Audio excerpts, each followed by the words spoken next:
After the end of World War II, the world was split into two, East and West. This marked the beginning of the era called the Cold War.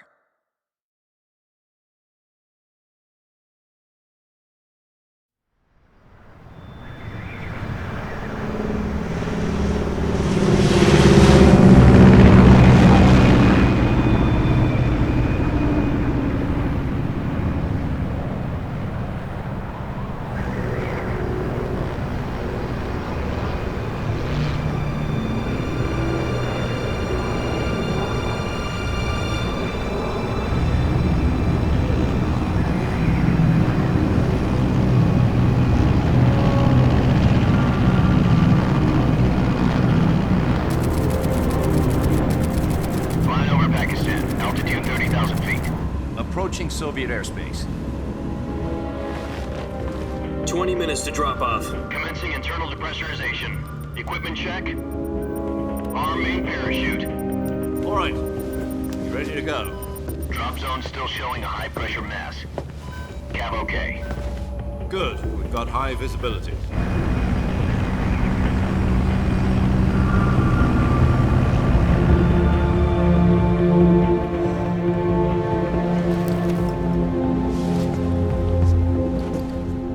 Cigar. Connecting oxygen hose to interior connector. Put on your mask.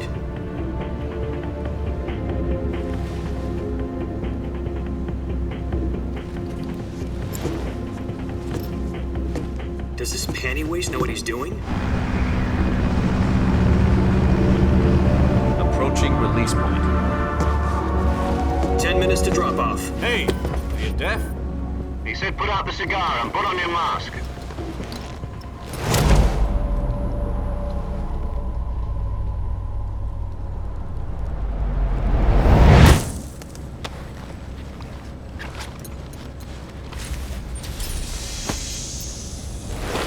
Depressurization complete. Checking oxygen supply. 6 minutes to drop off. Opening rear hatch.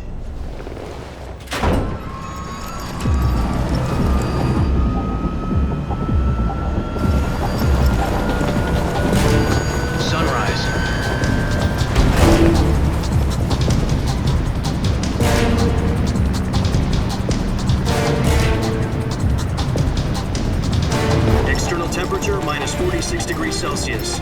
2 minutes to drop off. Stand up.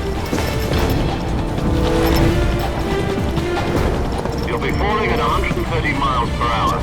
Try not to get frostbite from the wind chill. 1 minute to drop off. Move to the rear. Activate the yellow bottle. This is one for the history books. The world's first halo jump. 10 seconds to drop off. Stand by. Status okay, all green. Prepare for drop-off. Countdown. 5, 4, 3, 2, 1. Spread your wings And fly. God be with you.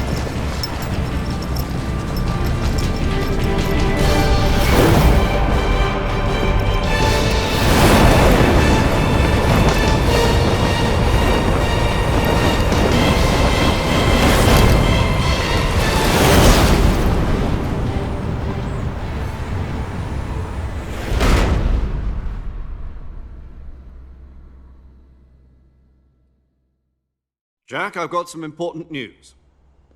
The head of the CIA has finally given us the green light for the virtuous mission. Virtual mission?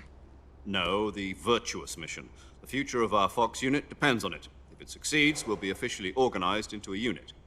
Virtuous mission? Sounds like some kind of initiation ritual. You know, don't get cocky. This isn't a training op. Right. So what exactly is this wonderful mission? Well, about 2 years ago, a certain Soviet scientist requested asylum in the West through one of our moles. His name is Nikolai Stepanovich Sokolov. He's head of the OKB 754 Design Bureau, one of the Soviets' top-secret weapon research facilities, and the East's foremost expert on weapons development. Sokolov? Isn't he that famous rocket scientist? The very same. On April the 12th, 1961, the Soviets achieved the first manned spaceflight in history. The Earth was blue, but there was no God. Well spoken. The rocket that carried Yuri Gagarin into orbit was the A-1, known as the Vostok rocket. Sokolov is said to be the man most responsible for the multi-engine cluster used in that rocket. After Gagarin's flight, Sokolov left rocket development to become the head of the newly established Design Bureau. From a lowly technician to head of a design bureau, that's quite a success story, so why'd he want to defect? It seems he'd become afraid of his own creations. Afraid? Call it a crisis of conscience. And for that, he left his country and his family behind and went over the fence? Not exactly. One of his conditions was that his family was also to be taken safely to the west. We used a mole to get the family out first and succeeded in sneaking Sokolov over the Berlin Wall shortly afterwards. I was the one who conducted the operation. The security on the eastern side was still full of holes back then. Then what? We got Sokolov over in one piece, but the whole ordeal had left him exhausted, and we checked him into a hospital in West Berlin. It took him 2 weeks and more than 600 miles to get from the research facility in the Soviet Union to Berlin. He was in no condition to say anything coherent. And it was only a week later that we had something much bigger on our hands. The Cuban Missile Crisis. October the 16th, 1962, President Kennedy received word that the Soviets were in the process of deploying intermediate-range ballistic missiles in Cuba. The President demanded that the Soviets dismantle and remove the missiles. At the same time, he announced a naval blockade to prevent further missile shipments from reaching Cuba. But the Soviets didn't back down, instead placing their armed forces on secondary alert. Soviet transport ships carrying missiles continued on course towards Cuba. US and Soviet forces went on alert for an all-out nuclear war. Frantic negotiations were conducted through the UN's Emergency Security Council and unofficial channels to end the hair-trigger standoff. Finally, on October the 28th, the Soviet Union agreed to remove its missiles from Cuba, and so the world avoided a nuclear holocaust. But in order to get the Soviets to pull their missiles out, we had to make a deal. You mean the one where the US agreed to remove its IRBMs from Turkey? No. The Jupiter IRBMs deployed in Turkey were obsolete, and we were going to get rid of them anyway. They had no strategic value whatsoever to either the US or the Russians. The Turkey deal was a ruse, a cover story that was fed to the other intelligence agencies around the world. So what did the Russians really want? Sokolov. They wanted us to return Sokolov. You mean the Soviets pulled out of Cuba just to get their hands on Sokolov? That's right. What the hell was he working on? At the time, we had no idea. We were running out of time. It was either give up Sokolov or risk full-scale nuclear war. In the end, we had no choice. President Kennedy gave in to Khrushchev's demand. The next day, I got Sokolov out of the hospital, handing him over to agents on the eastern side. Sokolov kept on screaming, "Save me," until he disappeared from my sight. Then a month ago, we received some new information from one of our moles. About Sokolov? Yes. He was taken back to the research facility and forced to continue working on the weapon in question under KGB supervision. What's more, it's on the verge of completion. So what kind of weapon is it? Something to do with space rockets? No, missiles. Same technology. I guess you're right. We don't know the details, but it appears to be a new kind of nuclear device. For half a year now, the Soviets have been conducting frequent nuclear tests at Semipalatinsk. Something to do with the weapon, I assume. We're talking about a secret weapon so big that Khrushchev was ready to pull out of Cuba to get it back. Is Sokolov still in the facility? No. According to our intelligence, he's in Selinoyarsk, a place in the mountains about 3 miles to the west that's known as the Virgin Cliffs. The Virgin Cliffs. Nice name for a virtuous mission. They moved him there just recently. Why? Apparently, they're conducting a field test of the weapon, but it's our best chance to get him back. This mission would never have been possible if he was still in the research facility. This is our last chance. Sokolov must have known that too when he contacted us.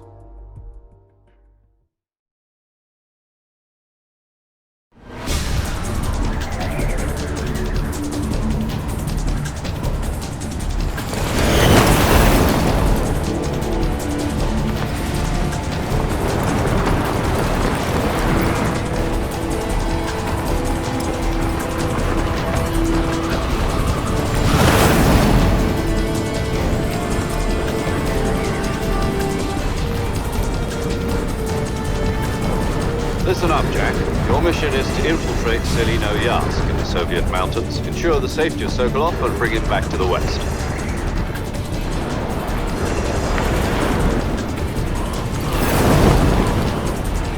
If we don't get Sokolov back before that weapon is complete, we'll be facing a major crisis.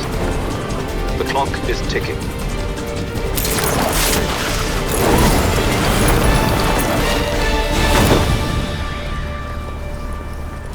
Once we've confirmed the rescue of Sokolov, stand by at the recovery point.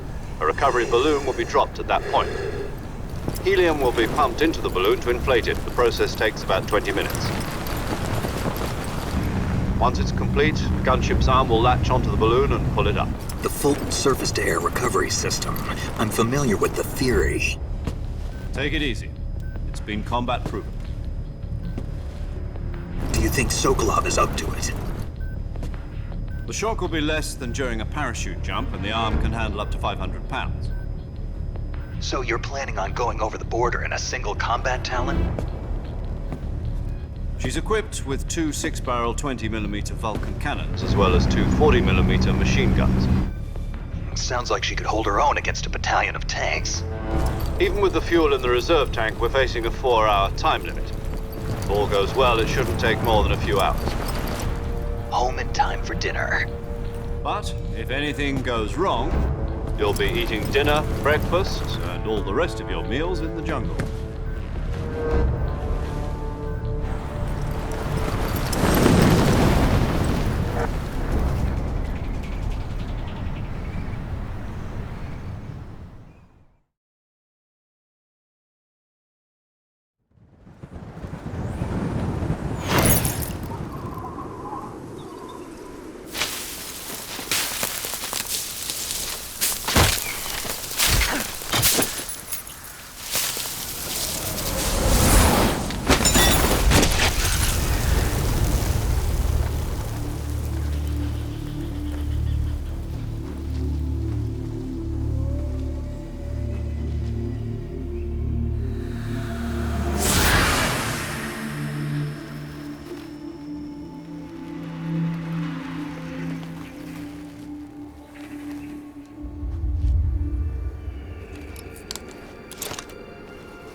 Do you copy? You're already in enemy territory, and somebody might be listening in. From here on out, we'll be using code names to refer to each other. Your code name for this mission will be Naked Snake. I'll be referring to you as Snake from now on. You're not to mention your real name. Snake? Oh, you don't like snakes? What do you mean? Well, you've eaten one before, haven't you? In survival training? I'm glad to hear that. I don't know if I'd ever order one in a restaurant, but... Be careful, you might not have a choice. What about you, Major? What should I call you? Let's see. I'll be Tom. Call me Major Tom. This will be a sneaking mission. You must not be seen by the enemy. You must leave no trace of your presence. Is that clear? This kind of infiltration is the Fox unit's speciality. In other words, weapons and equipment are procured on site. That goes for food as well. You're completely naked, just as your name implies. Great. Now I see why you asked me if I like snakes. I suppose calling me Snake was your idea of a joke, too. No, there's a good reason for that. I'll tell you later when the time is right. Gotcha. Getting back to the subject, how exactly am I supposed to feed myself? You've been issued a knife and a tranquilizer gun. Use them to hunt for food. You'll also find some medical supplies in your backpack. Yeah, about the backpack. I lost it in a tree on the way down. I see. Well, you'd better go back and get it then. You know where it is? No problem. I can see it from here. It's stuck on a branch. To climb a tree, stand in front of a tree that's covered in ivy and press the action button. I'll be monitoring your progress over the radio. We can't risk violating Soviet airspace, but I'll be in the gunship. My frequency is 140.85. I'll give you a call if I need to talk to you. If you need to talk to me, use the send function. Okay, Snake, go get your backpack.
I see you've retrieved your backpack, Snake. To equip a weapon, it's necessary to take it out of your backpack.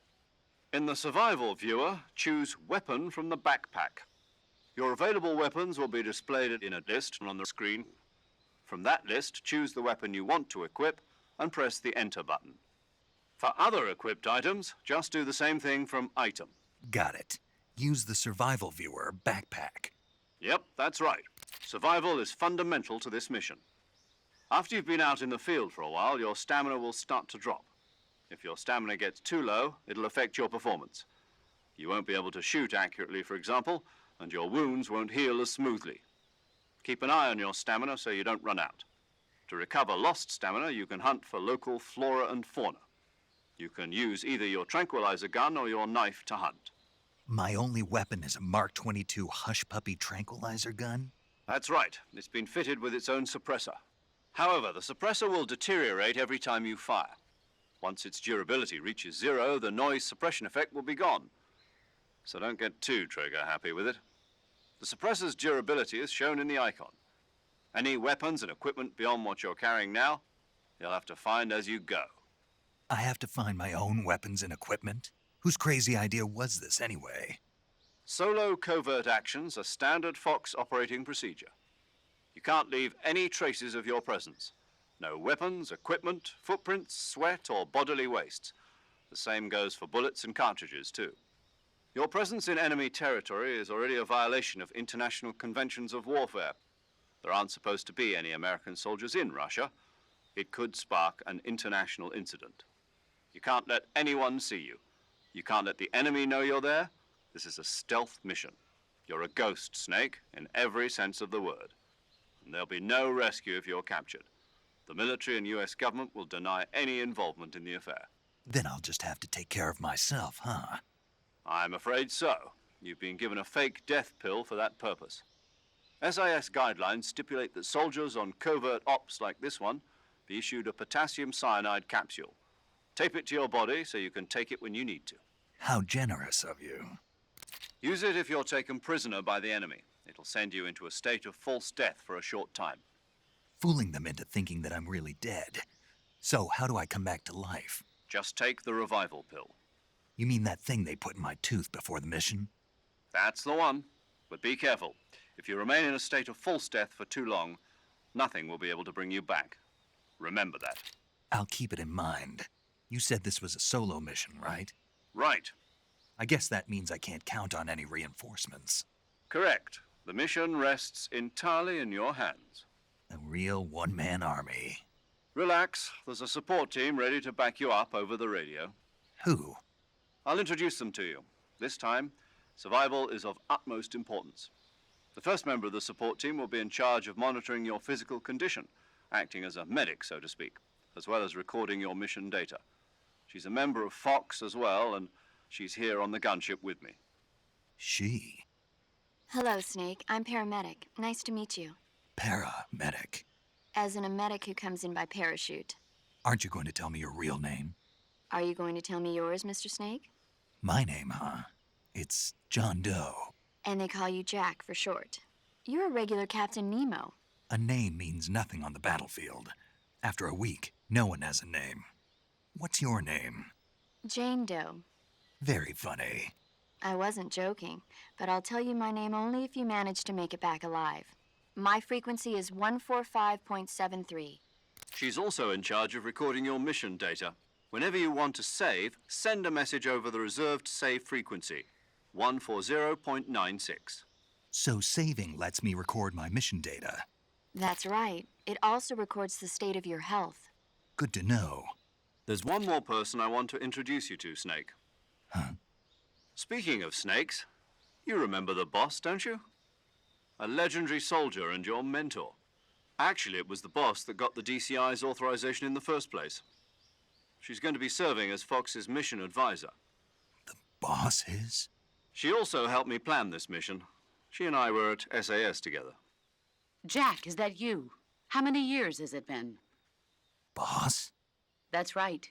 It's me. Oh. Talk to me. Let me hear your voice. It's been 5 years, 72 days, and 18 hours. You've lost weight. You can tell just by the sound of my voice. Of course I can. I know all about you. Really? Well, I don't know anything about you. What's that supposed to mean? Why'd you disappear on me all of a sudden? I was on a top-secret mission. You didn't need me anymore. But there were still so many things I wanted you to teach me. No, I taught you everything you needed to know about fighting techniques. I taught you all I could. The rest you needed to learn on your own. Techniques, sure. But what about how to think like a soldier? How to think like a soldier? I can't teach you that. A soldier needs to be strong in spirit, body, and technique. And the only thing you can learn from someone else is technique. In fact, technique doesn't even matter. What's most important is spirit. Spirit and body are like two sides of a single coin. They're the same thing. I can't teach you how to think. You'll just have to figure it out for yourself. Listen to me, Jack. Just because soldiers are on the same side right now doesn't mean they always will be. Having personal feelings about your comrades is one of the worst sins you can commit. Politics determine who you face on the battlefield. And politics are a living thing. They change along with the times. Yesterday's good might be tomorrow's evil. Is that why you abandoned me? No, it had nothing to do with you. I already told you, Jack. I was on a top-secret mission. A soldier has to follow whatever orders he's given. It's not his place to question why. But you're looking for a reason to fight. You're a natural-born fighter, but you're not quite a soldier. A soldier is a political tool, nothing more. That's doubly true if he's a career soldier. Right and wrong have no place in his mission. He has no enemies and no friends. Only the mission. You follow the orders you're given. That's what being a soldier is. I do whatever I have to get the job done. I don't think about politics. That's not the same thing. Sooner or later, your conscience is going to bother you. In the end, you have to choose whether you're going to live as a soldier or just another man with a gun. There's a saying in the Orient, loyalty to the end. Do you know what it means? Being patriotic. It means devoting yourself to your country. I follow the president and the top brass. I'm ready to die for them if necessary. The president and the top brass won't be there forever. Once their terms are up, others will take their place. I follow the will of the leader, no matter who's in charge. People aren't the ones who dictate the missions. Then who does? The times. People's values change over time, and so do the leaders of a country. So there's no such thing as an enemy in absolute terms. The enemies we fight are only enemies in relative terms, constantly changing with the times. As long as we have loyalty to the end, there's no point in believing in anything, even in those we love. And that's the way a soldier's supposed to think? The only thing we can believe in with absolute certainty is the mission, Jack. All right, but do me a favor. What is it? Call me Snake. Snake. Oh, right. Your codename is Snake. It suits you well.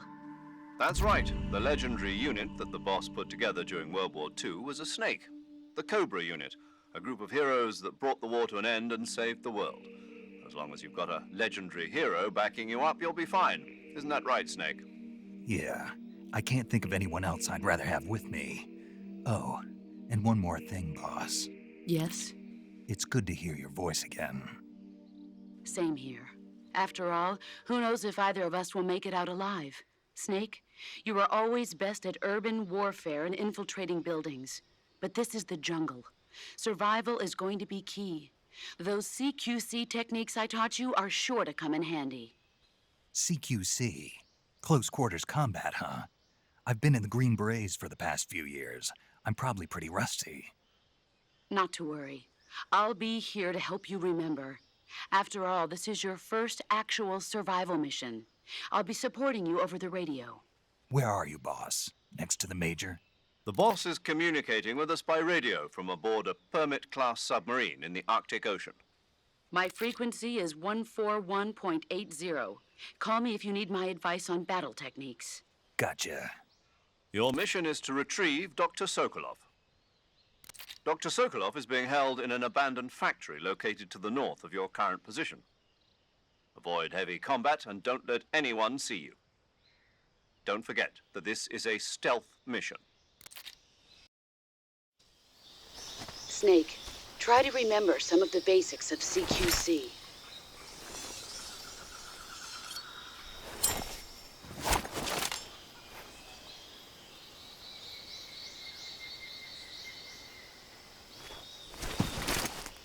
Commencing virtuous mission now.